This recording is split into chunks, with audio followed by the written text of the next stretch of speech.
ओम शांति। आप संपन्न व कर्मातीत बनने की धुन लगाओ. இப்போது நிறைந்தவராகவும் கர்மாதீத்த நிலையுடையவராகவும் ஆவதற்கான ஆர்வத்தோடு செயல்படுங்கள். कर्मातीत स्थिति को प्राप्त करने के लिए सदा साक्षी बन कार्य करो.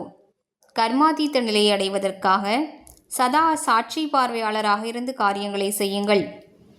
साक्षी अर्थात सदा न्यारी और प्यारी स्थिति में रह कर्म करने वाली अलौकिक आत्मा हूँ. अलौकिक अनुभूति करने वाली अलौकिक जीवन श्रेष्ठ जीवन वाली आत्मा हूँ. ये नशा रहे. சாட்சி பார்வையாளர் என்றாலே சதா விலகிய மற்றும் அன்பான மனநிலையில் நிலைத்திருந்து கர்மங்களை செய்யக்கூடிய அலௌகீக ஆத்மா நான். அலௌகீக அனுபவம் செய்யக்கூடிய அலௌகீக வாழ்க்கை உயர்ந்த வாழ்க்கை கொண்ட ஆத்மா நான் என்ற பெருமிதம் இருக்க வேண்டும். कर्म करते यही अभ्यास बढ़ाते रहो तो कर्मातीत स्थिति को प्राप्त कर लेंगे.